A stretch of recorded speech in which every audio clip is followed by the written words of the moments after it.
শুভ সন্ধ্যা। দেখুন, আজকে যে আমাদের যে আলোচনার বিষয় সেটি হচ্ছে কঠোপনিষদ, এবং এটা স্টেটের সিলেবাসের অন্তর্ভুক্ত। এবং এটার কি রয়েছে যে ওই কঠোপনিষদের প্রথম যে অধ্যায় রয়েছে, তো প্রথম অধ্যায়ের কিন্তু যে আমাদের বল্লীগুলো রয়েছে সেগুলোই কিন্তু আমাদের পড়তে হবে।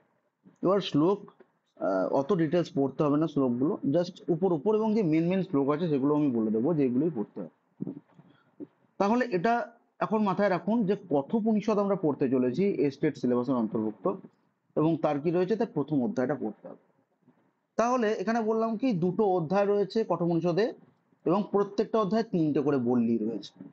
বল্লী জিনিসটা কি দেখুন, যে কোনো অধ্যায়ের যে ক্রমান্বয়ে কোথাও কাকে বলা হয়েছে, কোথাও স্বর্গ বলা হয় তাকে, কোথাও বলা হয় তরঙ্গ, যেমন রাজ তরঙ্গিনীতে তরঙ্গ বলা হয়, মানে কোথাও পর্ব বলা হয়।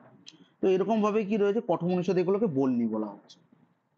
তো এটাই কিন্তু আমাদেরকে পড়তে হবে সামান্য পরিচয় হিসেবে, এবং তার যে নিগূঢ় তত্ত্ব সেটা কিন্তু আমরা আলোচনা করতে চলেছি। আচ্ছা, আমি স্ক্রিনটা শেয়ার করছি।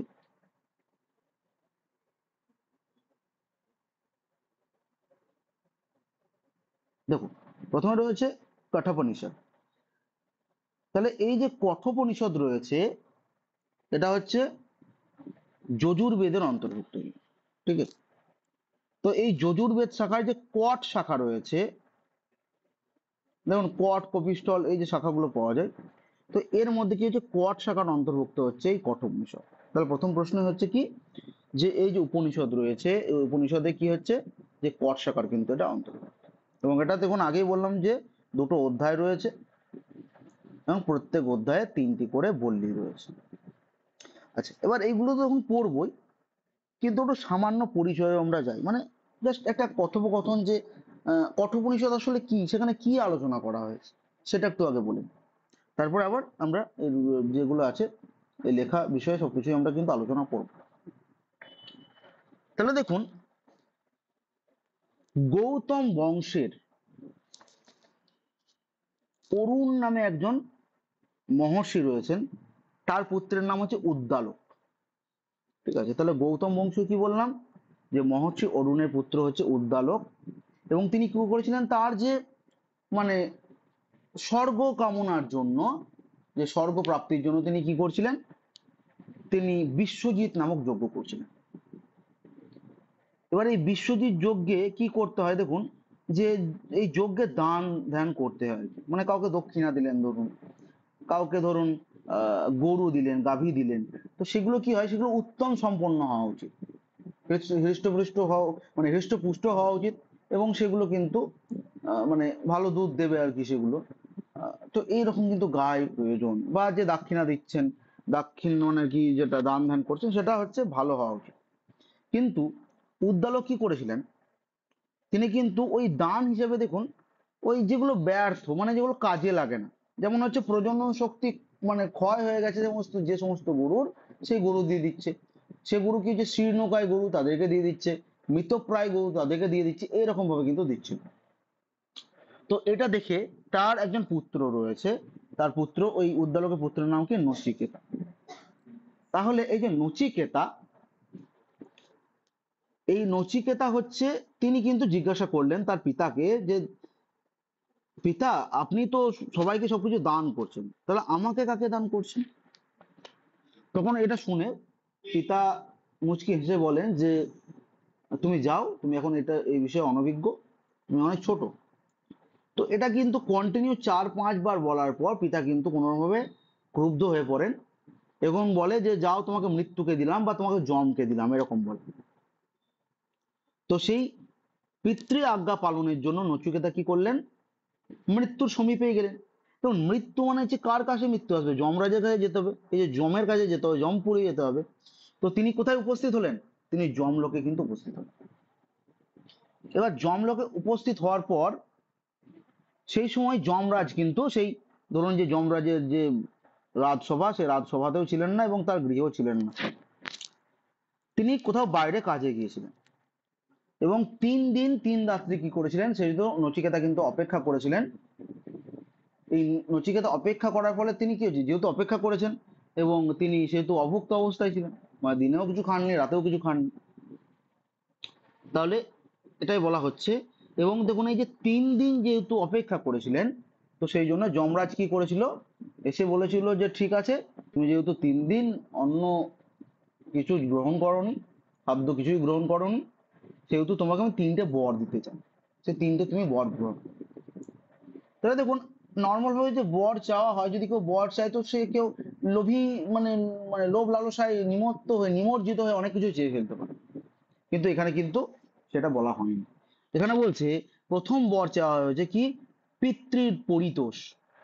পিতৃ পরিতোষ মানে কি, নচিকেতা বলছেন যে দেখুন আমি যখন এখান থেকে আমার বাড়ি যাব, তখন সেখানে কি হবে, সেখানে যেন আমার পিতা আমার প্রতি প্রসন্ন থাকেন, যেন রেগে না থাকে, এটা হচ্ছে প্রথম বর আমার। এবং আপনি আরেকটা বলুন, আমাকে অগ্নিবিদ্যা দান করুন। অগ্নিবিদ্যাটা কি, যে দেখুন আমরা এখন বিভিন্ন মানে আর কি শাস্ত্রে পাই কি, না মৃত্যুর পর মানুষের কি হয়, আমরা আমরা দেখুন যতক্ষণ না আমাদের মৃত্যু ঘটছে আমরা কিছু বুঝতে পারছি না, কিন্তু এই যে বিষয়টা মানে যে যে জন্ম, এই যে জন্ম নিচ্ছে মানুষ, মৃত্যুতে পতিত হচ্ছে এবং তারপরে কি হচ্ছে সেটা কিন্তু কেউ জানি না। কিন্তু এখানে কিন্তু নচিকেতা সেটাই জিজ্ঞাসা করতে চেয়েছিল যে এটা কি এমন বিদ্যা, এটা আমাকে কিন্তু দান করুন, যে কি হয় মানুষের। এবং আহ, যে এই যে জিজ্ঞাসা, ঠিক আছে, এটা জিজ্ঞাসা কিন্তু করা হয়েছিল, মানে একটু জাস্ট মানে আমি আগেরটা পরে বলে ফেললাম, হ্যাঁ, এটা একটু ভুল হয়েছে আমার। সেটা হচ্ছে কি, মানে অগ্নিবিদ্যাটা আলাদা জিনিস, আর ওই ধরুন তৃতীয় বরটা ওটা হবে, ঠিক আছে। তৃতীয় বরটা হচ্ছে যে তিনি কিন্তু যে মৃত্যুর পর মানুষের কি হয় সেটা কিন্তু জানতে পেরেছেন। আর দ্বিতীয় বর যেটা হচ্ছে সেটা হচ্ছে অগ্নিবিদ্যা। অগ্নিবিদ্যা হচ্ছে কি, যে এমন একটা বিদ্যা যেটা হচ্ছে অত্যন্ত অত্যন্ত সুখকর এবং সেটাতে মানুষের স্বর্গপ্রাপ্তিও হতে পারে। এবং এই অগ্নিবিদ্যার ফলে কি হচ্ছে, জনমানুষে তাকে কিন্তু মানে সবাই চিনবে আর কি, এরকম একটা বিদ্যা। তো নচিকেতাকে ঈশ্বর লোক বলুন এবং যারা ধরণীতে রয়েছে সবাই কিন্তু এটা চিনবেন, এই ধরনের বিদ্যা তাকে প্রদান করা হলো। তাহলে প্রথমত 3টে কি বর, না প্রথমত হচ্ছে পিতৃ বললেন যে আমি যখন যাব যেন আমার পিতা আমার প্রতি রুষ্ট না থাকেন। দ্বিতীয় হচ্ছে অগ্নিবিদ্যা দান, মানে তার চেয়েছিলেন অগ্নিবিদ্যা তাকে দান করা হয়েছে। আর তৃতীয় বর কি হচ্ছে, তিনি বলেছিলেন এই যে মৃত্যুর পর যে মৃত্যু খেলা, এটার পর কি হয়ে থাকে সেটা কিন্তু আমাকে বলুন। তাহলে এটা হচ্ছে মোটামুটি একটা সংক্ষিপ্ত সার প্রথম দিকে, ঠিক আছে। এবারে দেখুন আমরা মূল পাঠে যাচ্ছি। তাহলে প্রথমেই প্রশ্ন করবে যে কঠোপনিষদে কয়টি অধ্যায় রয়েছে, তো 2টো অধ্যায় বলতে হবে। এবার প্রথম অধ্যায় দ্বিতীয় অধ্যায়, এবং দেখুন প্রত্যেকটাতে বল্লী রয়েছে, ঠিক আছে। এবার বল্লী দেখুন, প্রথম বল্লী, দ্বিতীয় বল্লী, তৃতীয় বল্লী, তাহলে এটা হয়ে গেল। তাহলে যদি বলে যে কটি করে বল্লী আছে, তখন বলবেন 3টে করে বল্লী। আর টোটাল কটা বল্লী আছে, 6টা বল্লী আছে। এবার দেখুন এটা হচ্ছে যে উপর উপর প্রশ্ন, কিন্তু এখন ঘুরিয়ে প্রশ্ন করে দিতেই পারে যে আচ্ছা বলুন তো, যে প্রথম অধ্যায় রয়েছে, প্রথম অধ্যায়ের যে বল্লী আছে সব থেকে কম মানে ছোট বল্লী কোনটা, এটা ঘুরিয়ে প্রশ্ন করতেই পারে। তো তখন কি বলতে হবে, যে তৃতীয় যে বল্লী রয়েছে সেটা সব থেকে ছোট, কারণ দেখুন 17টা মন্ত্র আছে, তাহলে সব থেকে ছোট হচ্ছে তৃতীয় বল্লী। তাহলে প্রথম অধ্যায়ের হচ্ছে তৃতীয় বল্লীটা হচ্ছে সব থেকে ছোট বল্লী। আর কি, প্রথম বল্লীতে কতগুলো আছে, 29টি রয়েছে শ্লোক, দ্বিতীয় বল্লীতে 25টা রয়েছে, টোটাল কতগুলো রয়েছে জিজ্ঞেস করতে পারে। প্রথম অধ্যায়ের কতগুলো শ্লোক বর্তমান, তাহলে বলবেন 71। এবং দ্বিতীয় অধ্যায়ের দেখুন সেম ভাবে, যে প্রথমে হচ্ছে 15, 15, 18, ঠিক আছে। তাহলে এটা ছোট বলতে ওই প্রথম আর দ্বিতীয় বলি, এটা এটা জিজ্ঞেস করবে না কোনটা ছোট, কারণ দেখুন দুটো একদম সমান আছে, সব থেকে কোনটা বড় সেটা জিজ্ঞেস করতে পারে, ঠিক আছে। তাহলে বলবেন যে তৃতীয় যে বললি সেটা হচ্ছে সব থেকে বড়, সেটা হচ্ছে 18টি মন্ত্র রয়েছে এবং এর টোটালটা কত হচ্ছে 48। তাহলে অনেকে বলেন কি, শাস্ত্রকারেরা বলেন যে মোট যে কতগুলো মন্ত্র পাওয়া যাচ্ছে, না 119টি পাওয়া যাচ্ছে, ঠিক আছে। আবার দেখুন ব্যাকারে লেখা আছে 112, মতান্তর, এটা মতান্তরে বলা হয়, কিছু কিছু জন বলে থাকে যে না সব মন্ত্রগুলি নয়, কিছু কিছু হচ্ছে প্রক্ষিপ্ত মন্ত্র রয়েছে, যেমন ধরুন যেমন আমরা রামায়ণে পড়ি প্রক্ষিপ্ত অংশ, এরকম হচ্ছে প্রক্ষিপ্ত মন্ত্রও সেরকম। তো বলা হচ্ছে যে দেখুন এখানে প্রক্ষিপ্ত মন্ত্র রয়েছে, তো এটা গ্রহণযোগ্য নয়, সেই জন্য 112টা। কিন্তু মূলত মনে রাখতে হবে যে 119টাই মন্ত্র, কিন্তু মতান্তরে 112টা। এবার দেখুন আমি যেটা বললাম সে বিষয়ে মানে ছোটখাটো এখানে আলোচনা রয়েছে। যে সর্বপ্রথম যম নচিকেতার কথা বর্ণনা কোথায় পাওয়া যায় না, তৈত্তরীয় ব্রাহ্মণে পাওয়া যায়। প্রশ্ন করতে পারে যে যম নচিকেতা যে যে সংবাদ হবে, মানে সংবাদে কি চাওয়া হয়, যে বর প্রার্থনা করা, মানে বর বলে যে তোমাকে বর দিচ্ছি, তুমি বলো কি চাও। তাহলে এই যে বিষয় বর্ণনা সেটা কোথায় পাওয়া যায়, আমরা কোথায় সর্বপ্রথম পাই না, বলছে তৈত্তরীয় ব্রাহ্মণে কিন্তু আমরা পেয়ে থাকি। আর কি বলছে, পুনরায় কঠোপনিষদেও কি আছে, যম নচিকেতার কিন্তু কথা আছে। তাহলে আমরা কঠোপনিষদ যে একটু পড়ছি, তাহলে আমরা কঠোপনিষদের অনুসারেই পড়ব। এছাড়াও কি বলছে যে মহাভারতে অনুশাসন পর্বেও পাওয়া যায়। তাহলে কোথায় কোথায় পাওয়া যায় এটা কিন্তু একটু দেখে রাখতে হবে, ঠিক আছে। আর দেখুন রয়েছে যে আত্মতত্ত্ব বিবেচনের দৃষ্টি কঠোপনিষদে অত্যন্ত প্রসিদ্ধ ছিল। তাহলে এই যে আত্মার যে বিবেচনা, আত্মা বিষয়ক আলোচনা, যে মৃত্যুর পরে মানুষের কি হয়, ঠিক আছে, সেটা অত্যন্ত মানে গোপনীয় ছিল পূর্বে, ঠিক আছে।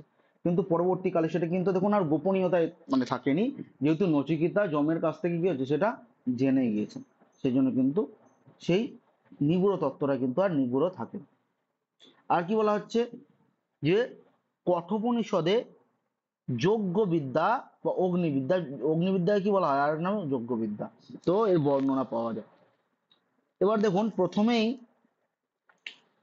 প্রথম অধ্যায় শুরু হচ্ছে এখানে। এবং দেখুন আমি যেমন প্রথমে বলি যে শান্তি পাঠ করি হয়তো পড়ানোর সময় প্রথমে, তো এখানেও শান্তি পাঠ প্রথমেই করা হচ্ছে। দেখুন নচিকেতা যমের উপাখ্যানের দ্বারা আত্মার ব্রহ্মের ব্যাখ্যা পাওয়া হয়ে যাচ্ছে, যে আত্মা সম্পর্কে এবং ব্রহ্ম সম্পর্কে। এবার একটা বিষয় মাথায় রাখবেন, যে ব্রহ্ম আর ব্রহ্মা এক নয়, ঠিক আছে। এটা অনেকে ভুল করে ফেলে যে ব্রহ্ম আর ব্রহ্মা হচ্ছে এক, না। দেখুন এই যে আমরা যখন ভগবানকে লিখি গডের দ্বারা সম্বোধন করি, তো তো দেখুন এটা কোড একটা গড। জি ফর কি, জেনারেটর। ও ফর কি, অপারেটর। আর ডি ফর কি, ডেস্ট্রয়। তাহলে দেখুন একজন পালনকারী, একজন সৃষ্টিকারী, মানে সৃষ্টিকারী হচ্ছে গড, যে জি ফর তাহলে হচ্ছে জেনারেটর, ব্রহ্মাকে বোঝানো হচ্ছে।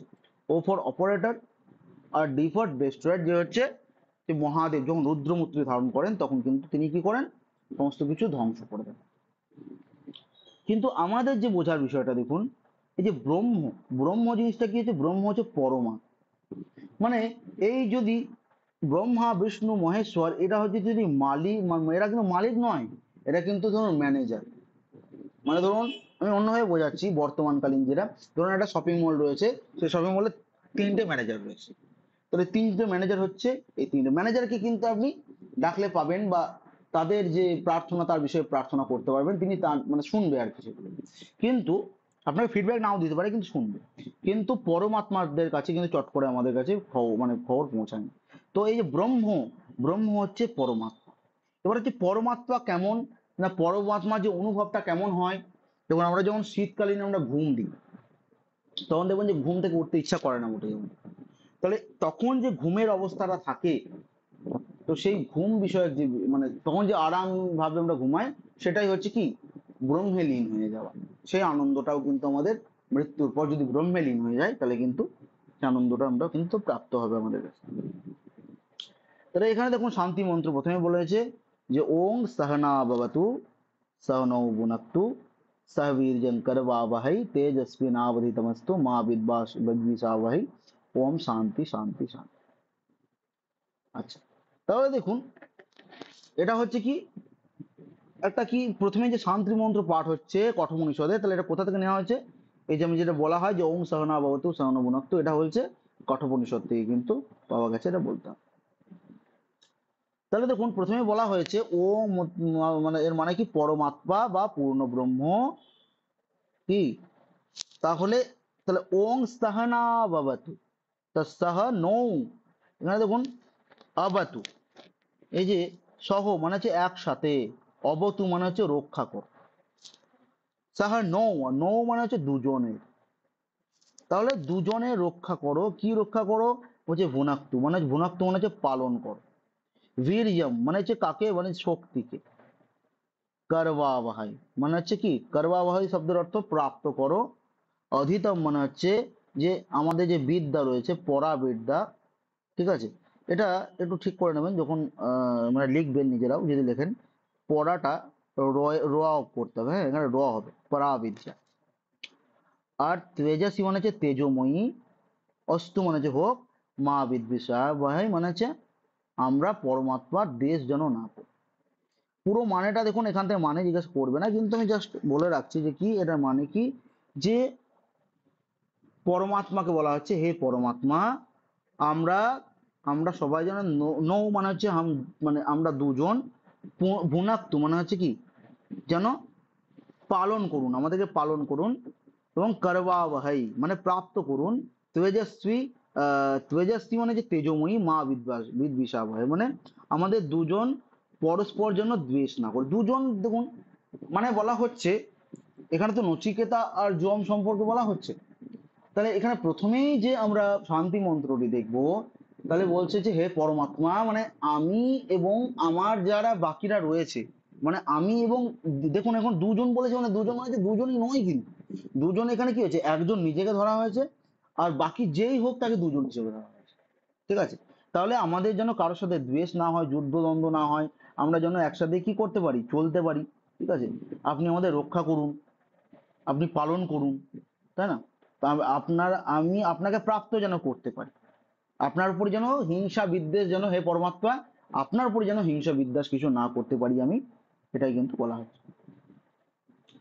আচ্ছা, এরপরে দেখুন, তাহলে আমি যেটা বলেছি এটা এখানে লেখা আছে, যে ঘটনাটা প্রথমে বলেই দিয়েছিলাম, সেটাই লেখা আছে যে গৌতম বংশী মহর্ষি অরুণের পুত্র উদ্দালক, এটা একটু পড়ে নেবেন। ঠিক আছে, এবার তিনটে বর দেখুন সম্পর্কে বলছি, তারপরে বলবেন যে কোথাও যদি বুঝতে অসুবিধা হয়। তাহলে আমি দেখুন প্রথমে বলেছিলাম যে প্রথম বর হচ্ছে পিতৃপরিতোষ। এই শ্লোকগুলো যেগুলো রয়েছে, শ্লোকগুলো কিন্তু একবার জাস্ট দেখে নেবেন। ঠিক আছে, কারণ হচ্ছে লাইন তুলে দিতে পারে, যে প্রথম লাইনটা তুলে দিল বললো যে কোথা থেকে নেওয়া হয়েছে। ঠিক আছে, এরকম প্রশ্ন হয়। তবে দেখুন বলছে নচিকেতা প্রথম বর রূপে পিতার প্রসন্নতা কামনা করে, যে পিতা যেন আমার প্রতি প্রসন্ন হন, তাহলে প্রথম হয়ে গেল দেখুন। আর কি বলছে, যে দ্বিতীয় বর যেটা হচ্ছে অগ্নিবিদ্যা, সেটা হচ্ছে অগ্নিবিদ্যার জ্ঞান তিনি চান, যার দ্বারা কি হচ্ছে, যে যে অনন্ত সুখের লোক, স্বর্গলোক যেন প্রাপ্তি হয়, আর কোনো প্রকার ভয় যেন না থাকে। তাহলে বলছে যেন স্বর্গলোকে প্রাপ্তি হয়। ঠিক আছে, তাহলে দেখুন এখানে স্বর্গলোক মানে এখানে জাস্ট শর্ট করে লিখে দিয়েছি, যে শর্ট করে লেখা হয়েছে যে স্বর্গলোকে প্রাপ্তি হোক, মানে এখানে কিন্তু নিজের জন্য তিনি চাননি যে স্বর্গলোক প্রাপ্তি হোক, তিনি কিন্তু পিতার জন্য চেয়েছিলেন। কিন্তু স্বর্গ প্রাপ্তির যে বর্ণনা বা পাওয়া যায়, সেটা কিন্তু আমরা দেখি যে যম কিন্তু বলেছে যে না, তুমি যেহেতু 3 রাত্রি অন্ন এভাবে না খেয়ে থেকেছো এবং পিতার প্রতি তোমার এত সদ্ভাব আচরণ বা পিতার প্রতি এত শ্রদ্ধা, তো তোমাকে আমি অগ্নিবিদ্যা দান করছি, আর পিতাকে দান করতে চাই না, তোমাকে দান করছি। আর তৃতীয় বর দেখুন আত্মতত্ত্ব সম্পর্কে জানতে চেয়েছে। ঠিক আছে, যে বলা হচ্ছে মানুষের মৃত্যুর পর কি হয়, যে আত্মার যে অস্তিত্ব বিষয়ে জিজ্ঞাসা করেছে। ঠিক আছে, এবং এটাই কিন্তু মূল বিষয়। এবার দেখুন শ্লোক আছে, যেটা শ্লোকগুলো জাস্ট এমনি জাস্ট চোখ বোলানোর মতো দেখবেন, এটা মানে জিজ্ঞাসা করবে না, এই স্টেটে জিজ্ঞেস করবে না। যদি স্টেট ধরুন পাস করলেন, তখন যদি মনে হয় যে ফাইনাল পড়বেন, যখন পড়বেন, ঠিক আছে, ফাইনাল পড়ার সময় কিন্তু তখন সেটা পড়ানো হবে। ঠিক আছে, মানে ডিটেলস তখন আমরা পড়বো, কারণ তখন কিন্তু প্রশ্নটা আসবে। ঠিক আছে, কিন্তু স্টেটে এত গভীরে প্রশ্ন করবেন। ঠিক আছে, কারণ দেখুন স্টেটে আবার কেন চাপটা হয়ে যায়, স্টেটে কি হয়, তখন সিলেবাস আমরা পেয়ে যাই। ঠিক আছে, কিন্তু আপনি যখন পরীক্ষা দেবেন বিহারের, হ্যাঁ বিপিএসসি যখন মেন্স পরীক্ষা দেবেন, তখন কিন্তু কোনো সিলেবাস নেই সেটা, মানে বিগত সালের প্রশ্ন থেকেই বুঝতে হবে যে এই টপিক থেকে পড়া উচিত, তাছাড়া কিন্তু কোনো সিলেবাস এখানকার নেই। তো দেখুন এটা হচ্ছে প্রথম এইটুকু যে পড়লাম, সেটা হচ্ছে প্রথম অধ্যায়ের প্রথম বল্লীর যে আলোচনা। ঠিক আছে, আচ্ছা এখান থেকে তোমান্বিতা মহোদয়া যদি কোনো সমস্যা হয় তাহলে কিন্তু বলুন, আর রাজলক্ষ্মী মহোদয়া যদি কোনো অসুবিধা হয়, তা আপনি বলুন।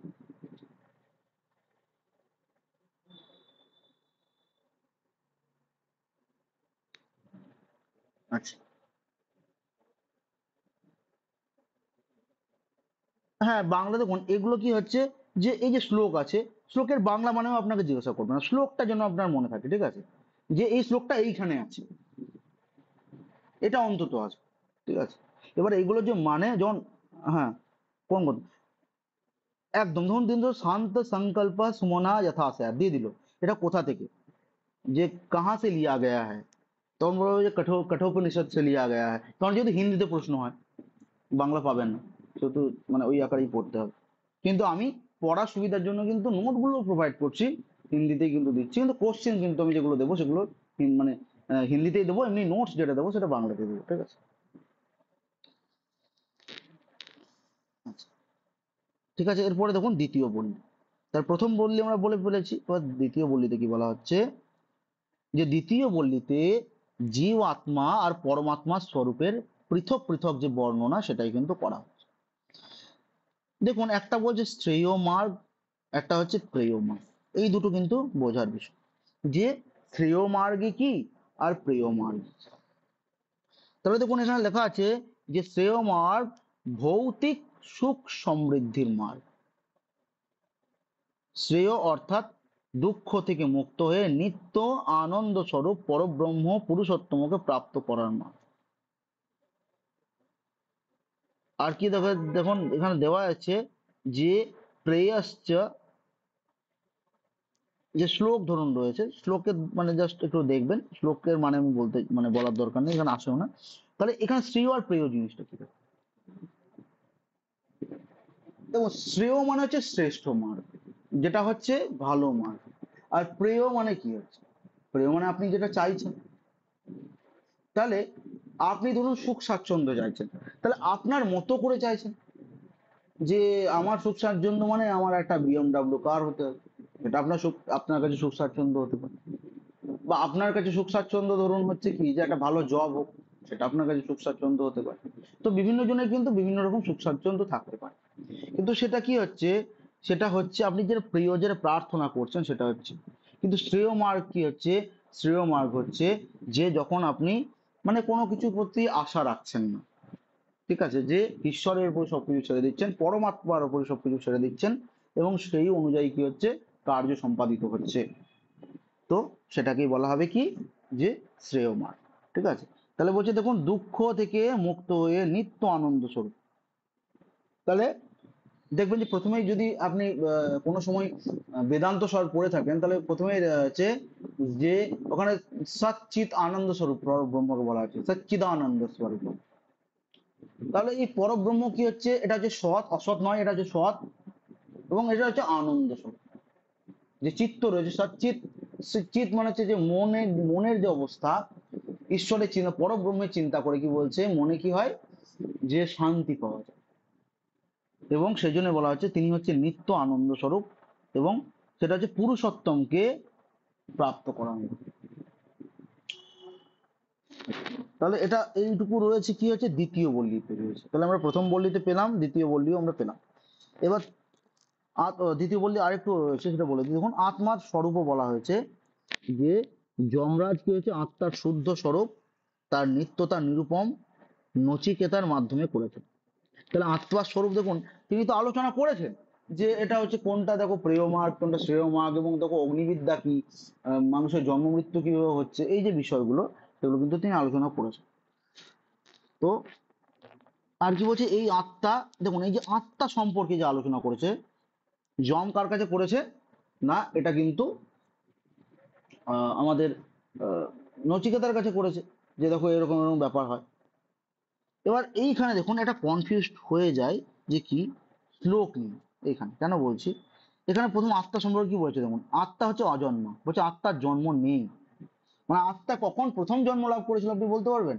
আমার জন্ম হচ্ছে আমি জানছি, মৃত্যুর পর আবার জন্ম হচ্ছে সেটা জানতে, কিন্তু আত্মার প্রথম জন্ম সেটা কিন্তু আমরা জানি না, সেজন্য বলছে অজন্মা।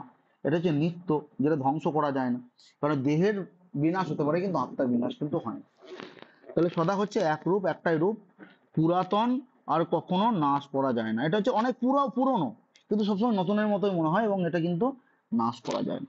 এবার দেখুন যেখানে কনফিউশনের জায়গা বলছিলাম সেটা এটা, যে অজো নিত্য শাস্যত অয়ং পুরাণ, এই লাইনটা তুলে দেবে। এবার দেখুন সমস্যাটা হচ্ছে কোথায়, যে এই লাইনটা কিন্তু গীতাতেও রয়েছে, ঠিক আছে, এই একই লাইন, একদম সেম টু সেম লাইন কিন্তু গীতাতেও রয়েছে। এবার আপনাকে জিজ্ঞাসা করবে যে এটা কোথা থেকে নেওয়া হয়েছে। যদি ধরুন দেয় দেয় যে গীতা থেকে কঠোপনিষদ থেকে, তাহলে লিখতে হবে উভয়ই, উভয় অপশন অবশ্যই দেবে, ঠিক আছে। তখন কিন্তু উভয়ই লিখতে হবে। কিন্তু যদি ধরুন একটা দিয়ে দেয় তখন একটাই নির্বাচন করবেন আর কি। যদি গীতা দেয় শুধু তাহলে গীতা করবেন, যদি কঠোপনিষদ দেয় তাহলে কঠোপনিষদ করবেন। এইটুকুই আর কি বোঝায় এখানে। এরপরে দেখুন তৃতীয় বল্লীতে কি বলা হয়েছে। আচ্ছা, দ্বিতীয় বল্লী নিয়ে কোনো অসুবিধা নেই তো? দুজনে একটু বলুন দ্বিতীয় বল্লী নিয়ে কোনো অসুবিধা? আচ্ছা, ঠিক আছে। দেখুন আপনিও একটু বলবেন রাজলক্ষ্মী মহোদয়, কারণ হচ্ছে না বললে আমি বুঝতে পারবো না বিষয়টা। ঠিক আছে, যদি এমনি কোনো অসুবিধা হয় আমাকে ইনবক্সও করে দিতে পারেন, কোনো জায়গায় যদি কোনো অসুবিধা হয়, ঠিক আছে। আমি তাও পড়াচ্ছি, দেখুন এরপর দেখুন তৃতীয় বল্লীতে বলা হয়েছে, তৃতীয় বল্লীতে পরমাত্মাকে প্রাপ্ত করার উপায় যম নচিকেতাকে বলে। তাহলে যে পরমাত্মাকে কি করে প্রাপ্ত করা যায়, দেখুন মৃত্যুর পরে কি হয়, মানুষের কি হয় সেটা জানুন, এবং পরমাত্মাকে কিভাবে পরমাত্মার স্বরূপ সেটা তুমি জানতে পারবে বা তাকে প্রাপ্ত করবে সেটা কিভাবে। বলছে জীব আত্মা হচ্ছে শরীর, মন বুদ্ধি, আর দেখুন কি বলা হচ্ছে, তথা ইন্দ্রিয়ের পারস্পরিক সম্বন্ধ প্রদর্শিত করার জন্য কঠোপনিষদে রথ রূপককে প্রস্তুত করা হয়েছে। তাহলে এই যে ছকটা দেখুন আমি মার্ক করে রেখেছি, ঠিক আছে, হাইলাইটার যে রয়েছে সেটা দিয়ে মার্ক করে রেখেছি, কারণ হচ্ছে এটা খুব ইম্পর্টেন্ট, এখান থেকে প্রশ্ন আসবেই আসবে যে কাকে কি বলা হয়েছে। ঠিক আছে, তাহলে আমাদের দেখুন যে জীব আত্মা তাকে কি বলা হয়েছে, তাকে রথি বলা হয়েছে। দেখুন শরীর হচ্ছে রথ, ঠিক আছে, এবং জীব আত্মা হচ্ছে তার রথি। যেমন ধরুন দেখবেন একটা শ্যামা সঙ্গীত আমরা পাই, যে সকলই তোমার ইচ্ছা ইচ্ছাময়ী তারা তুমি। এবং দেখুন যে অন্তরাতে রয়েছে যে আমি রথ তুমি রথি, যেমন চালাও তেমনি চলো। তার মানে কি হচ্ছে, তিনি তার যে আত্মাকে বলা হয়েছে, তার যে আত্মা রূপ শরীর যে রয়েছে তাকে কি বলেছেন, যে আমারটা দেখুন আমি হচ্ছে রথ, এবং যে চালনা করবে স্বয়ং ঈশ্বর চালনা করবে, সেই হচ্ছে রথি যে চালনা করবে। তো সেই জন্য এইখানে তাহলে কি হচ্ছে, আমাদের রথ কি হচ্ছে, আমাদের শরীর হচ্ছে রথ, কিন্তু সেটা চালনা কে করবে, আমাদের যে আত্মা থাকবে, জীবের যে আত্মা সেটাই চালনা করবে। আমরা যদি শরীর শুধু থাকে, ধরুন ভেতরে আত্মা নেই, তাহলে কিভাবে পরিচালনা হবে, তাহলে তো সেখানে পরিচালনা করা যাবে না, তাই না? তো সেই জন্য বলা হচ্ছে কি, যে শরীর হচ্ছে রথ আর জীবাত্মা হচ্ছে রথী। আর বুদ্ধি হচ্ছে দেখুন সারথী, আমাদের মনের মধ্যে যে বুদ্ধি রয়েছে সেটার দ্বারাই তো চালনা করবেন। শুধুমাত্র আত্মা থাকলে তার আত্মার মধ্যে কোনো বুদ্ধি নেই, জ্ঞান নেই, তাহলে কি করে চালনা করবেন, করতে পারবেন না। আর কি হচ্ছে, মন হচ্ছে লাগাম। যেমন বুদ্ধি যতই থাকুক, আপনার যদি কোনো কাজে মন না লাগে তাহলে কিন্তু আপনি সেই কাজটা করতেও পারবেন না এবং কাজটা করতে চাইবেন না। তো এই হচ্ছে বিষয়। আর কি হচ্ছে, বিষয় হচ্ছে দেখুন, বিষয় হচ্ছে মার্গ মানে হচ্ছে রাস্তা, আর ইন্দ্রিয় হচ্ছে যে আমাদের যে ইন্দ্রিয় সেটা হচ্ছে ঘোড়া বলা হচ্ছে, ঠিক আছে। তাহলে আমাদের যে ইন্দ্রিয় স্বরূপ দেখো, ইন্দ্র মানে ঘোড়া যেমন কি হচ্ছে একটা, মানে এই যে মার্গে চলছে, তা আমাদের ইন্দ্রিয় সমূহে কি হয়, যেমন আপনি চাইবেন সেভাবে চলবে। আপনি যদি চান যে আমি ওই বস্তুটাকে দেখতে চান, আপনি চোখ বন্ধ করলেন বা ওই দিকে তাকালেন না। আপনি চাই আমি এই কথাটা অনুভব করতে চাই না, আমি শুনতে চাই না, আমি শুনলেন না। তাহলে এই যে বিষয়গুলো আপনার কন্ট্রোলে রয়েছে, সবকিছু যা রয়েছে আপনার কন্ট্রোলে রয়েছে। তাহলে কি কি জিনিসগুলো একটু মাথায় রাখবেন, ঠিক আছে, যে এই যে জীবাত্মা, তাহলে শরীর হচ্ছে রথ, জীবাত্মা হচ্ছে রথী, বুদ্ধি হচ্ছে সারথী, মন হচ্ছে লাগাম, ইন্দ্রিয় হচ্ছে ঘোড়া স্বরূপ, এবং বিষয় হচ্ছে মা। আচ্ছা, এরপরে দেখুন এখানে বলা হচ্ছে যে যম নচিকেতাকে বলে যে তুমি জীবাত্মাকে রথের স্বামী আর শরীরকে রথ তথা বুদ্ধি সারথি বলে মনে করো, আর মনকে লাগাম বলে মনে করো। মানে এটা আর কি, যেটা শর্টকাটে বললাম সেটাই আর কি এখানে লেখা আছে। তাহলে দেখুন পরপর কি কোথায় থেকে আসছে, ইন্দ্রিয়, বিষয়, মন, বুদ্ধি আর আত্মা। আচ্ছা, এরপরে দেখুন এখানে দ্বিতীয় বল্লী রয়েছে, ঠিক আছে।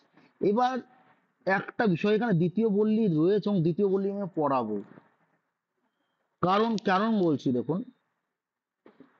দ্বিতীয় অধ্যায় রয়েছে এবং প্রথম বল্লী দ্বিতীয় বল্লী, সিলেবাসে প্রথম অধ্যায় দিয়েছে, ঠিক আছে, কিন্তু কঠোপনিষদ বলে প্রশ্ন মানে জিজ্ঞাসা করে না। বিগত সালের প্রশ্নগুলো যদি দেখেন, আমি হয়তো পরে দেবো, তখন কিন্তু দেখতে পাবেন যে সেগুলো কিন্তু প্রশ্ন জিজ্ঞাসা করা হয়েছে, মানে সেটা প্রথম বললি থেকে নয়, দ্বিতীয় বললি হয়তো, তাও প্রশ্ন জিজ্ঞাসা করে নিচ্ছে। তো এগুলো হয়ে থাকে টুকটাক, এক দুটো প্রশ্ন এদিক ওদিক হয়ে থাকে, তো সেগুলো আমি কিন্তু পুরোপুরি একটু বলে দিচ্ছি। তাহলে এখানে একটা লাইন, এই লাইনটা ইম্পর্টেন্ট, সেই জন্য দাগ দিয়েছি, নেহ নানাস্তি কিঞ্চন। তাহলে এটা কোথা থেকে নেওয়া হয়েছে? কঠোপনিষদ থেকে। আচ্ছা, নানাস্তি কিঞ্চন এটা হলো। এরপর ইম্পর্টেন্ট বলতে কি, যে কঠোপনিষদের দ্বিতীয় অধ্যায়ে পরব্রহ্ম বা পরমাত্মাকে কি হয়েছে, অদিতি দেবীর রূপে মানে অদিতি দেবী এই রূপে কিন্তু বর্ণনা করা হয়েছে পরমাত্মাকে। আর কঠোপনিষদে জীব শব্দ পরমাত্মার জন্য এসেছে, যেমন এই লাইনটা পড়বেন, ইয়ং ইদং মধুরং দুধ আত্মানম জীব মন্তিকার। তাহলে কিন্তু এরকম জাস্ট উপর উপর লাইনগুলো একটু দেখে রাখবেন। তবে কিন্তু ফার্স্টটাই বেশি পড়বেন, প্রথম অধ্যায় যেহেতু আমাদের মেন জিনিস, সেহেতু প্রথম অধ্যায়টাই পড়তে হবে।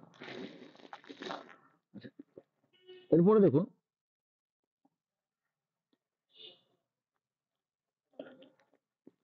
দ্বিতীয় বল্লিতে কি রয়েছে, যে কঠোপনিষদ অনুসারে যে আমাদের মানব শরীর রয়েছে, সেই মানব শরীরে কি রয়েছে, 11টা দ্বার রয়েছে, রাস্তা রয়েছে, দ্বার।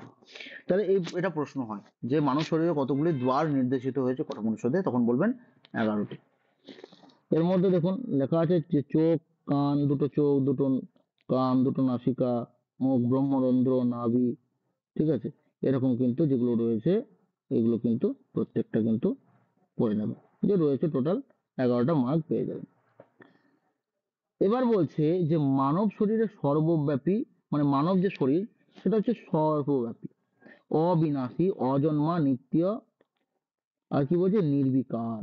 মানে এখানে আত্মা সম্পর্কে বলা হচ্ছে, মানে এখানে শরীর রূপী আত্মা সম্পর্কে, শরীর বলতে এখানে দেহ কথা বলা হয়নি, ঠিক আছে, আত্মা সম্পর্কে বলা হচ্ছে।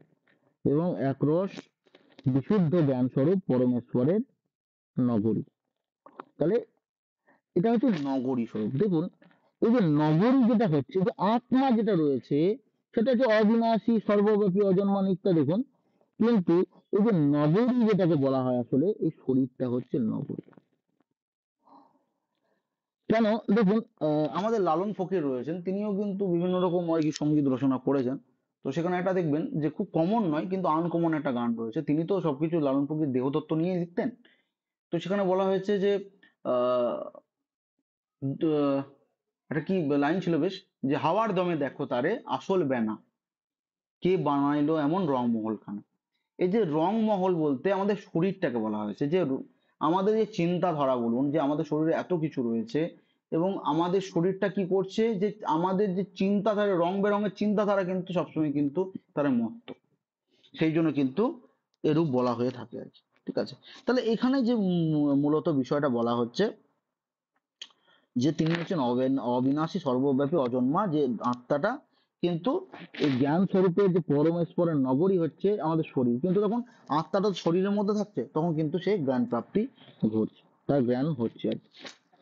আর কঠোপনিষদের দ্বিতীয় অধ্যায়ে দ্বিতীয় বল্লিতে অগ্নির দৃষ্টান্ত দিয়ে তাকে পরব্রহ্ম, পরমেশ্বরের ব্যাপকতার বর্ণনা করা হয়েছে। আচ্ছা, এখানটার দরকার নেই। তারপরে যখন তৃতীয় আমরা ইয়েতে দেখবো একটু,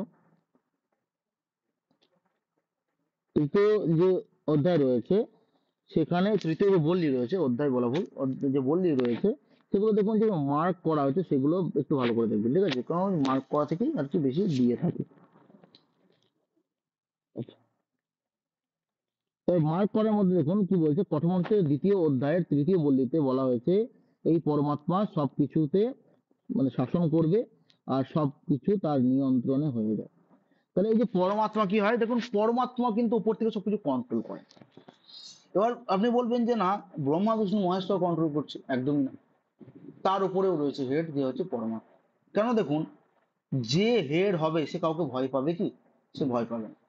কিন্তু দেখুন শিব বসে থাকছেন, কিন্তু শিব কি হচ্ছে, কারোর ধ্যানে মগ্ন থাকছে, তাহলে কাউকে ভয় পায় বলেই বলেই কিন্তু সে ধ্যানে মগ্ন রয়েছে। ব্রহ্মাজিও কি রয়েছেন, তিনিও হচ্ছে ভয় মানে আর কি, তিনিও ভয় পাচ্ছেন বলেই তিনি ধ্যানে মগ্ন, বিষ্ণুও তাই। তাহলে সে কার প্রতি ভয় পাচ্ছে না? পরমাত্মার প্রতি। সেই জন্যই কিন্তু বলা হচ্ছে যে এই যে পরমাত্মা রয়েছে, তাহলে সবকিছুতে পরমাত্মাই হচ্ছে শাসন করবে আর নিয়ন্ত্রণ কিন্তু তিনিই করবেন। আচ্ছা, পরমেশ্বরের ভয়ে অগ্নি উত্তপ্ত হয়, তাহলে পরমেশ্বরের ভয়ে কি হয়, অগ্নি উত্তপ্ত হয়ে যায়, তারই ভয়ে সূর্য তপ্ত হয়। মানে তাকে আদেশ দেওয়া হয় যে দেখো তোমার কাজ হচ্ছে তপ্ত হওয়া, তো তোমাকে কিন্তু তপ্ত হতে হবে, মানে কন্টিনিউ কিন্তু হতে হবে, তোমার তেজ কমালে কিন্তু হবে না। ওই পরমেশ্বরের ভয়ে ইন্দ্র, বায়ু আর পঞ্চম মৃত্যু দেবতা, যিনি যম আর কি, নিজের নিজের কাজে প্রবৃত্ত হন। তবে দেখুন, যখন ওপর থেকে প্রেশার আসবে, উপর মহলেও তো প্রেশার রয়েছে। আপনার হেড, আপনি ধরুন কোনো একটা কোম্পানিতে কাজ করছেন, তাহলে আপনি ধরুন একটা ডিউটি করছেন একটা টাইম মতো, এবার সে আপনাকে ধরুন প্রেশারাইজ করা হচ্ছে, আপনাকে চাপ দেওয়া হচ্ছে, তখন কি হচ্ছে, আপনি কিন্তু করতে সেটা বাধ্য। তেমন হচ্ছে যে ধরুন এই যে ব্রহ্মা বিষ্ণু মহেশ্বর যারা রয়েছে বা অন্য যারা দেবতাগণ রয়েছে, তারা হচ্ছে পরমাত্মার অধীন। পরমাত্মা যা বলবেন তাদের কিন্তু সেটাই শুনতে হবে। আচ্ছা, আর তৃতীয় অধ্যায়ের শেষে কি যোগে দেখুন সর্বোত্তম স্থিতিতে বলা হয়েছে, যোগীর পরম গতির বর্ণনা করা হয়েছে। যোগীর যে পরম গতি কিভাবে হয়, তার মৃত্যু কিভাবে যোগী পুরুষ হয়, তার মৃত্যুর বর্ণনাও কিন্তু এখানে রয়েছে।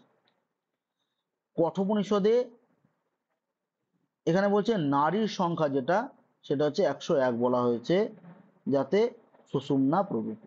সুষুম্না নারী মানে হচ্ছে, দেখুন আমরা যখন সুপ্ত অবস্থায় থাকি না, আমরা যখন ঘুমিয়ে পড়ি, তখন কি হয়, যে বলা হয় পুরীতত নারীতে প্রবেশ করে আমাদের যে আত্মা থাকে।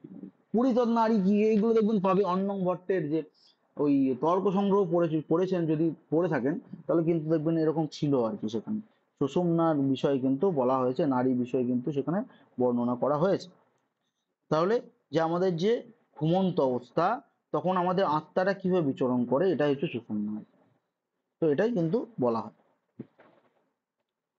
আচ্ছা, এরপরে দেখুন, আপনাকে জিজ্ঞেস করবে কোনটা বেশি বলবান।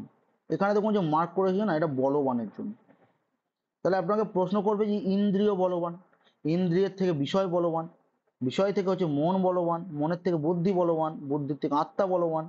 ঠিক আছে, তাহলে এই যে পরপর আমি গুলো বললাম, ঠিক আছে, এরপর হচ্ছে কি মহান আত্মা, যেটা হচ্ছে জীব আত্মা, সেটা হচ্ছে বলবান। তাহলে পরপর যেগুলো বলবান, সেগুলো কিন্তু আপনাকে প্রশ্ন করবে যে আচ্ছা বলুন তো, যে ইন্দ্রিয়ের পর কোনটা বলবান বা বিষয়ের থেকে কোনটা বেশি বলবান, এরকম কিন্তু প্রশ্ন হয়। ঠিক আছে, তাহলে এটা কিন্তু আপনাদেরকে দেখতে হবে। ঠিক আছে, এরপরে দেখুন, এখানে বলা হচ্ছে মহত্তত্ত্ব। মহত্তত্ত্বতে কি বলা হচ্ছে, যে অব্যক্ত মূল প্রকৃতি, মূল প্রকৃতি মানে এবং হচ্ছে পুরুষ, পুরুষের চেয়ে বড় কিছু হয় না। তার পুরুষকেই কিন্তু এখানে বড় করে দেখানো হয়েছে, এবং পুরুষ হচ্ছে পরাকাষ্ঠা, উৎকৃষ্ট গতি তিনি হচ্ছে। এবং অব্যক্ত শব্দ ভগবানের ত্রিগুণময়ী দৈবী মায়া শক্তির জন্য প্রযুক্ত। দেখুন ত্রিগুণ, ত্রিগুণ জিনিসটা কি, দেখুন আমরা তিন গুণ বলতে সত্য রজতম গুণকে বলি, শুনেছেন হয়তো। সত্য রজতম গুণটা কি, সত্য মানে হচ্ছে দেখুন যেটা স্বাভাবিকভাবে করবেন আপনি, সেটা হচ্ছে সত্যগুণ। ধরুন সকালে উঠছেন, আপনি ব্রাশ করছেন, ঠিক আছে, আপনাকে কিন্তু কেউ প্রেশার দিচ্ছে না যে আপনাকে ব্রাশ করতে হবে, করতেই হবে, আপনি নিজে থেকেই করছেন। তাহলে এই যে নিজে থেকে করা, সেটা হচ্ছে কি সত্যগুণ। বা ধরুন কি হচ্ছে, বাড়িতে আমার মা হতে পারে, আমার ঠাকুমা হতে পারে, কেউ কি হয় যে সন্ধ্যা বন্দনা দিচ্ছেন, তাহলে আমরা কিন্তু তাকে একটু প্রেশার দিচ্ছি না, না তোমাকে সন্ধ্যা দিতেই হবে, হ্যাঁ না আমি দেবো না, এরকম বলে না। তারা কিন্তু নিজেরা ইচ্ছা মতো করে। তাহলে ইচ্ছা মতো যে জিনিসটা, সেটা হচ্ছে সত্যগুণ। ঠিক আছে, আর রজগুণ মানে কি হচ্ছে, রজগুণ মনে হচ্ছে দেখুন আপনি যখন সেটা করতে চাইবেন, কিন্তু কি হচ্ছে সেটা কিছুক্ষণের জন্য, মানে আপনি কি হবে যে মোটিভেশন পেয়ে যাবেন, যে মোটিভেশন পান তখন কি হয়, যে হ্যাঁ আমি এই কাজটা কমপ্লিট করবোই। এবার করবোই বলে কি হয়, এক দুদিন যখন চলে যায়, তখন সেই মোটিভেশনটা কমে যায়। তাহলে যে মোটিভেশনটা থাকে, সেটা হচ্ছে রজগুণ আসলে। ঠিক আছে, যেমন হচ্ছে ধরুন কালকে আপনার পরীক্ষা, আজকে সারা রাত জেগে পড়ছে, তাহলে এই যে গুণ, সেটা হচ্ছে রজগুণ।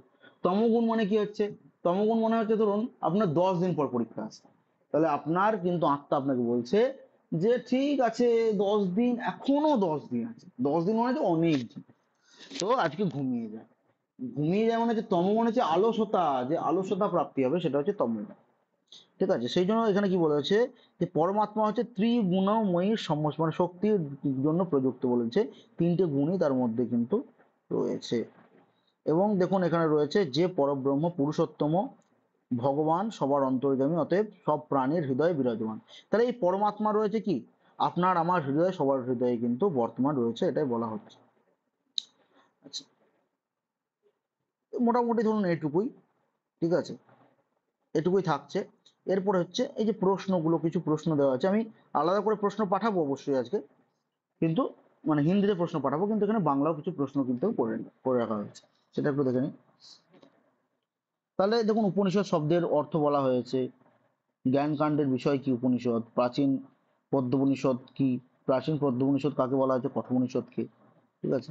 এইভাবে বিভিন্ন কিন্তু প্রশ্ন রয়েছে যে উপনিষদের প্রথম ভাষান্তর পার্সি ভাষাতে কোন ভাষাতে হয়েছে, উপনিষদ কোন ধাতু থেকে নেওয়া হয়েছে, উপনিষদ প্রতিপাদ্যতে জ্ঞান কাণ্ডে, ঠিক আছে। এইভাবে উপনিষদে বর্ণিত ব্রহ্মবিদ্যা অন্তিম ভাগ কোনটা, ঠিক আছে, এইরকম প্রচুর ধরুন অধ্যায় মানে যা যা আগে পড়েছি সব কিন্তু এখানে কিন্তু রয়েছে, ঠিক আছে।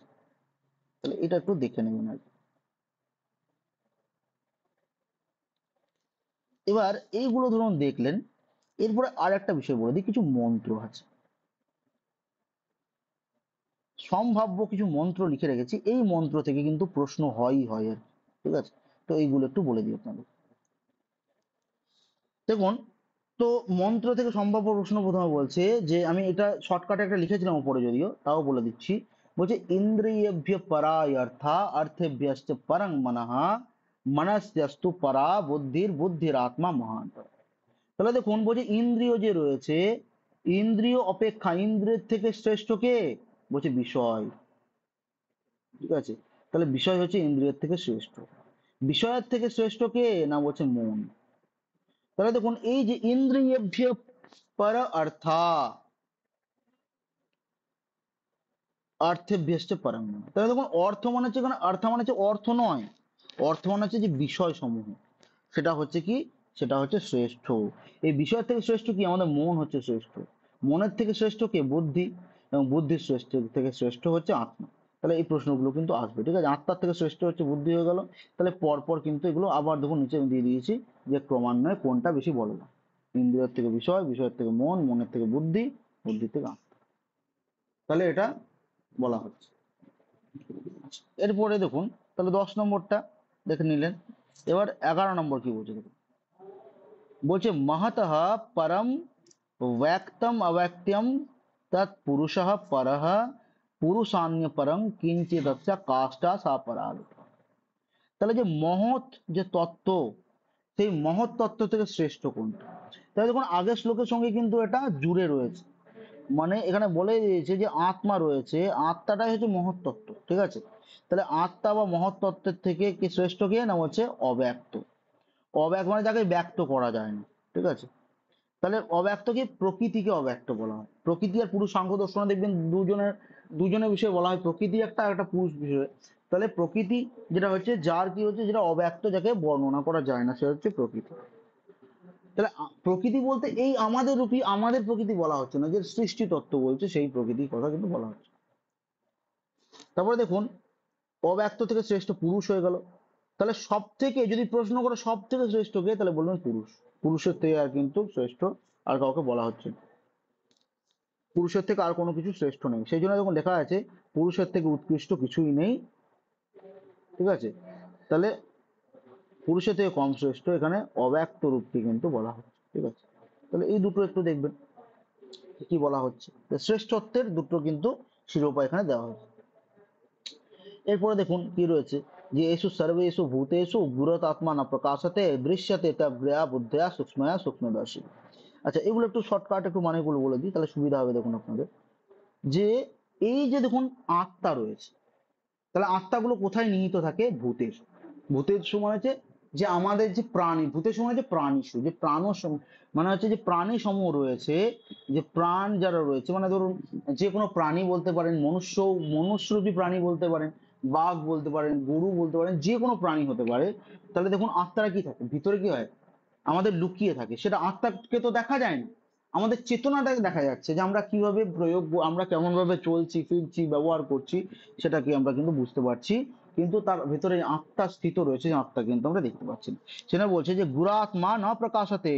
তাহলে এই যে ভূত সমূহে প্রাণী সমূহে যে কি থাকে আত্মা বিরাজমান, সেটা কি হচ্ছে প্রকাশ করা যায় না, দৃশ্যতে তগ্রয়া। তাহলে দেখুন তার যে অগ্রভাগ বলছে, দেখুন আপনাকে আমি দেখতে পাচ্ছি কিন্তু আত্মাটা দেখতে পাচ্ছি না। সেটা বলছে যে দৃশ্য ত্বগ্রয়া বুদ্ধিয়া সূক্ষ্ময়া সূক্ষ্মদর্শী।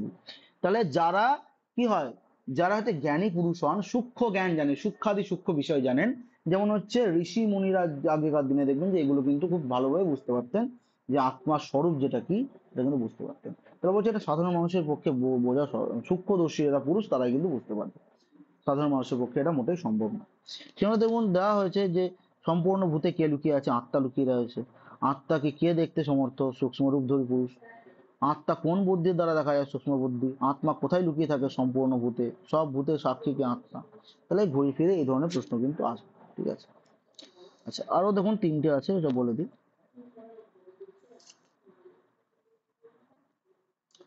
এবারে দেখুন রয়েছে যদেচ্ছ যচ্ছে দ্বাং মনসি প্রাজ্ঞস্তদ্য জ্ঞান আত্মনি জ্ঞান আত্মনি মহতি নিয়চ্ছেদচ্ছেদান্ত আত্মনি। তাহলে বিবেকী পুরুষ কার উপসংহার করে? তাহলে বিবেকী পুরুষ যেটা করে সেটা কি করে উপসংহার করে? বাণী, যে কথা বলছিস তার কি, যে বাণীর কি করে, যারা বুদ্ধিমান পুরুষ হয় তারা কি হচ্ছে, তারা তো বাকের দ্বারাই কি করে, যে মন জয় করে, বা বাণীর দ্বারা তাই কথাবার্তার জন্য তারা কি হচ্ছে, মন জয় করে থাকে। এবং এই যে বাণী রয়েছে তার যে কোথায়, মানে যে বাণীর যে মূল বিষয় উৎস সেটা কোথায় থাকে? মন। দেখুন আমাদের যদি মন না চায় যে আমি এখন কথা বলবো না, তাহলে কিন্তু বাণী কিন্তু বেরোবে না, সেটা কিন্তু না নির্গচ্ছতি, তো সেটা কিন্তু বহির্গত হবে না। আবার কি বলা হচ্ছে, যে বিবেকে পুরুষ দ্বারা মনকে কোথায় লীন করা হয়? তাহলে কি বলছে, যে মহৎ তত্ত্বে লীন করা যায়। এটা দুটো বুদ্ধি কোথায় লীন হয়? ঘুরিয়ে ফিরে একই প্রশ্ন আর কি, উত্তর একই হয়, মহৎ তত্ত্বে। এবং মহৎ তত্ত্বে কোন তত্ত্ব লীন হয়ে যায়? না বুদ্ধি লীন হয়ে যায়। যেটা মহৎ তত্ত্বে সেটা বুদ্ধি লীন হয়ে যায়। মহৎ তত্ত্বে কোথায় নিবাস করে? মহৎ তত্ত্ব আর কি, এই যে মহৎ তত্ত্ব সেটা কোথায় থাকে? ওই যে মহৎ তত্ত্ব আসলে আত্মার ভিতরে, মানে আত্মার মধ্যে থাকে। আচ্ছা এরপরে দেখুন, খুব ইম্পর্টেন্ট শ্লোক একটা, ঠিক আছে, নেট সেট যে কোনো পরীক্ষায় ধরুন মানে এটা দিয়েই থাকে খুব, আগে তো খুবই আসতো এই প্রশ্নটা। তো এখানে বলা হয়েছে দেখুন, উত্তিষ্ঠত জাগ্রত প্রাপ্য বরান নিবধত ক্ষুরস্য ধারা নিহিতা নিশিতা দূরত্যয়া দুর্গং প্রতস্থ কবয় বদন। তাহলে এখানে দেখুন উত্তিষ্ঠত জাগ্রত মানে হচ্ছে ওঠো জাগো, প্রাপ্য বরান নিবধত, তুমি যে জ্ঞানী পুরুষ আছে সেই জ্ঞানী পুরুষের কাছে তুমি জ্ঞান প্রাপ্ত করো। কারণ দেখো যে আমাদের যে জীবন হচ্ছে সেটা ক্ষুরাস্য ধারা নিশিতা দূরত্ব, যেটা হচ্ছে সেখানে চলাটা প্রচন্ড কঠিন। যেমন ব্লেডের ধার হয়, খুরের ধার, এখানে খুরের ধার বলা হচ্ছে, সেরকম হচ্ছে কি, নালে যে জীবন হচ্ছে খুরের ধারের মতো। সেটাকে এই যে দুর্গম, মানে দুর্গম মানে হচ্ছে কঠিন, সেটা কি পথস্থ কবয়াহা, যারা কবিগণ রয়েছে তারা কি হচ্ছে বদন্তি, সেটা বলে থাকেন, যারা প্রভাবশালী কবিগণ রয়েছেন যারা জানেন তারা কিন্তু এই বিষয়ে বলে থাকে। তাহলে এখানে প্রশ্ন দেখবেন যে যেটা রয়েছে, যে উত্তিষ্ঠতে জাগ্রত এই মন্ত্রে কোথায় পাওয়া যায়? কঠোপনিষদে। উপযুক্ত মন্ত্রে কি থেকে জাগার কথা বলা হয়েছে? যে অজ্ঞান রূপ নিদ্রা। নিদ্রা, দেখুন আমাদের কি হচ্ছে, আমরা ঘুমিয়ে রয়েছি, কিন্তু এখানে সেই ঘুম নয়, এখানে বলছে যে আমাদের মনের মধ্যে যে অজ্ঞান রূপী নিদ্রা আছে, এবং কুসংস্কার করার ধরন রয়েছে। দেখুন আমাদের নর্মাল ভাবে কি কুসংস্কার রয়েছে, কিছু কিছু কুসংস্কার, যেমন বলছি যে ধরুন আপনি রাস্তা দিয়ে যাচ্ছেন, মাঝখান দিয়ে রাস্তা দিয়ে কি হলো, বিড়াল কেটে দিল, রাস্তা ক্রস করলো, তাহলে কি মনে করলেন আপনি? এটাকে অশুভ মনে করলেন, আপনি সেখানে পেরোচ্ছেন না। তাহলে এই যে অশুভ মনে করা হচ্ছে, সেটাও এক ধরনের কি হচ্ছে, অজ্ঞান রূপী নিদ্রা। ঠিক আছে, আপনি জেগে জেগেই কি হচ্ছেন, অজ্ঞান রূপী নিদ্রায় কিন্তু লীন রয়েছে। এবং অজ্ঞান লোকের জ্ঞান কিভাবে প্রাপ্ত হয়? বলছে শ্রেষ্ঠ পুরুষ দ্বারা, যারা শ্রেষ্ঠ পুরুষ হয় তাদের দ্বারাই কিন্তু প্রাপ্ত হয়। সূক্ষ্ম বুদ্ধি কেমন হয়? বলছে খুরের ধারের মতো। দূরত্ব কাকে বলে? যা কঠিন থেকে, মানে কঠিনতা থেকে করা হয়ে থাকে। দূরত্ব, যেটা দূর মানে তো অতীব কঠিন হয়। আচ্ছা এরপরে আরেকটা পড়ে দিচ্ছি দেখুন, তাহলেই মোটামুটি আজকের আমাদের শেষ হবে, এবং তারপরে বলবেন যদি কোথাও কোনো প্রশ্ন থাকে। তাহলে বলছি আত্মা সম্পর্কে বলা হচ্ছে যে অশব্দ অস্পর্শ অরূপ অব্যয়ং তথা রসং নিত্যম গন্ধবচ্চয়ত অনাদ্যন্তং মহৎ পরং ধ্রুবং নিচাইয় তচ্ছন্তু মুখাদ প্রমুচ্যতে। তাহলে এখানে বলছে দেখুন, যে অশব্দ, অপর্শ, অরূপ, অব্যয়, রসহীন, নিত্য, গন্ধহীন, অনাদি, এগুলো কাকে বলা হচ্ছে? আত্মা। দেখুন আত্মাকে, আত্মার কোনো বলছে আলাদাভাবে আমরা শব্দ পাচ্ছি না, মৃত্যুর পর কিন্তু আত্মার মানে সে যেটা বলছে আমরা বুঝতে পারছি না। সেটা অপর্শ, তাকে স্পর্শ করা যায় না, তার কোনো রূপ নেই, সেই জন্য বলা হচ্ছে অরূপ।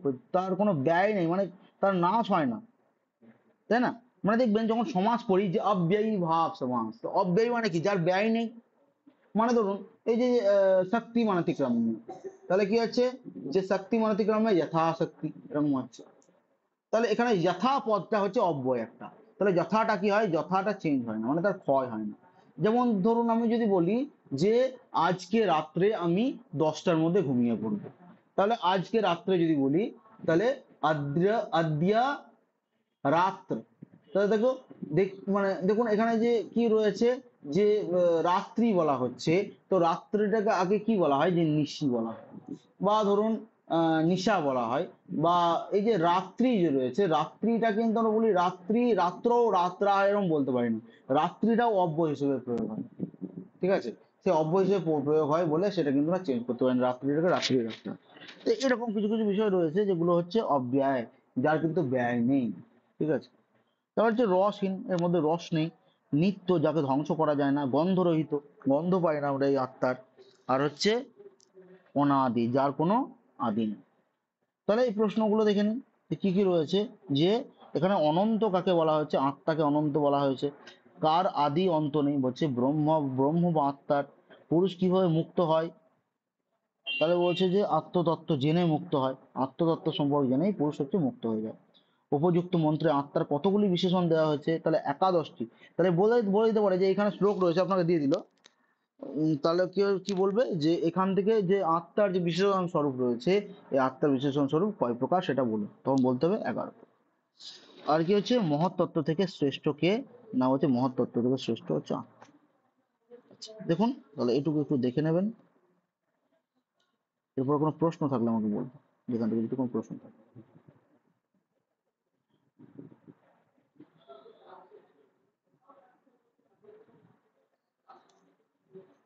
আচ্ছা, ঠিক আছে তাহলে। আজকে আমাদের তাহলে কি হলো, যে এস্টেটের জন্য যেটুকু দরকার, দেখুন আমরা কথোপনিষদটাও কিন্তু শেষ করে ফেললাম। আর কথোপনিষদ আর কিছু পড়তে হবে না, এই পিডিএফটা পড়লেই হবে। আর যে প্রশ্নগুলো আছে সেটা, আর আমি কিছু প্রশ্ন, ওই 29টা মতো প্রশ্ন তৈরি করেছি আমি, তো সেগুলো পাঠিয়ে দেবো। তো হিন্দি সংস্কৃত মিক্স করে একটা প্রশ্ন বানানো হয়েছে, তো সেগুলো পাঠিয়ে দেবো। ওইগুলো একটু দেখে নেবেন, তাহলে কিন্তু এখান থেকে আমাদের হয়ে যাবে, ঠিক আছে। আর আমি যেহেতু বলেছি যে আগামী কালকে থেকে আমাদের, কালকে তো বুধবারই, তো বুধবার থেকে আমরা এক্সাম নেবো বলেছি। তো দেখুন, আমরা যে প্রথম দিনে একদম আহ, কি পড়েছিলাম, সুকুনাস উপদেশ, ঠিক আছে। তো সুকুনাস উপদেশের পিডিএফটা একটু পড়ে নেবেন, ঠিক আছে। ওখান থেকে কিন্তু পরীক্ষাটা নেওয়া হবে, মক টেস্টটা নেওয়া হবে। এবার সেটা কত নম্বরে সেটা এখনো চিন্তা করিনি, প্রশ্ন করি আগে, কতগুলো প্রশ্ন করতে পারছি সেখান থেকে দেখি। তো সেইভাবে কিন্তু একটু পড়ে নেবেন, কালকে মোটামুটি 8টার সময় কিন্তু পরীক্ষাটা নেওয়া হবে। এবার দেখুন, আমি প্রশ্ন পাঠিয়ে দেব, প্রশ্ন পাঠিয়ে কি থাকে, অপশন থাকবে, মানে ধরুন একটা 1 নম্বরের প্রশ্ন থাকলো, 1 নম্বর বলে কি ABCD বলে প্রশ্ন, A অপশন থাকলো, B অপশন থাকলো। এবার আপনার যেটা অ্যান্সার হবে, কিন্তু আপনাকে এটা অনলাইন মুড, আমি পরীক্ষা নিচ্ছি না, ঠিক আছে। আমি কিন্তু অফলাইন মুড দিচ্ছি। কারণ দেখবেন যে অনলাইন মোড হলে কি হয়, যে আপনি প্রশ্নগুলো পড়ে যাচ্ছেন, টিক মেরে যাচ্ছেন, অতটা কিন্তু জ্ঞান হয় না। কিন্তু আপনি পরে চেক করতে গেলেও অত চেক করেন না। কিন্তু যখন অফলাইন মোড হবে পরীক্ষা, প্রশ্নটা দেখবেন খাতায় লেখা থাকবে, এবং ভুল কোনো কোনো জায়গায় ভুল থাকবে, তখন কি হয়, যে সেগুলো চোখে ধরা পড়ে, এবং ভুল যত করবেন ততই কিন্তু ঠিক হওয়ার যে প্রবণতা সেটা কিন্তু বেড়ে যায়, ঠিক আছে। তো সেই জন্য দেখি কাল থেকে তাহলে আমরা এক্সামটা শুরু করবো। আমি গ্রুপে যদিও জানিয়ে দেবো, আজকে জানিয়ে দিচ্ছি, কিন্তু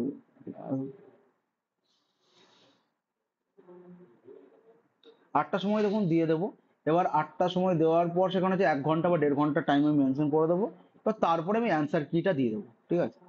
এবার অ্যান্সার কিটা আপনাদেরকে মিলিয়ে নিতে হবে, যে আমার কতগুলো ঠিক হয়েছে। ধরুন 25টা প্রশ্ন থাকলো, তা 25টার মধ্যে দেখুন কোনগুলো ঠিক হয়েছে আপনার, কারণ আমার প্রশ্নও থাকবে, অ্যান্সারও থাকবে ওটার উপর, ঠিক আছে।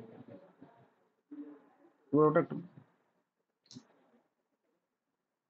হ্যাঁ, দেখুন যেমন হচ্ছে আপনি তো এসএসসি গ্রুপে অ্যাড নেই। তো এসএসসি গ্রুপটা আমি একবার দেখাচ্ছি, তাহলে বুঝতে পারবেন বিষয়টা কিরকম।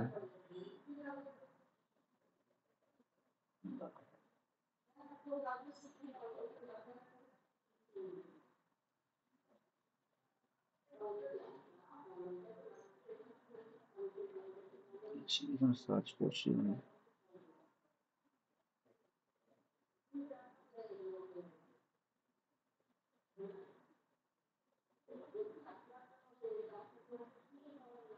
দেখুন WBSLST আছে, ঠিক আছে। এখানে দেখুন, আমি আজকে যেমন প্রশ্ন দিয়েছি, ঠিক আছে। এই দেখুন মনুসংহিতার উপর কিন্তু প্রশ্ন কিন্তু পাঠিয়ে দেওয়া হয়েছে, একটু পরে তাদেরকে অ্যান্সার স্লিপ পাঠাবো। তাহলে এখানে প্রশ্ন দেওয়া আছে যে মনুসংহিতার উৎস কোথায় নিহিত, তাহলে 4টে অপশন দেওয়া আছে, 4টে অপশনের মধ্যে কিন্তু অ্যান্সার হবে, সেটা আপনাকে করতে হবে। যেমন আমি প্রশ্ন আগে পাঠিয়ে দিয়েছি, আগেও দেখুন, এই যে ধরুন প্রশ্ন পাঠিয়েছি কৌটিল্য অস্ত্রশস্ত্র। এবার এটার মধ্যে যেটা অ্যান্সার হবে সেটা আপনাকে লিখতে হবে, ঠিক আছে।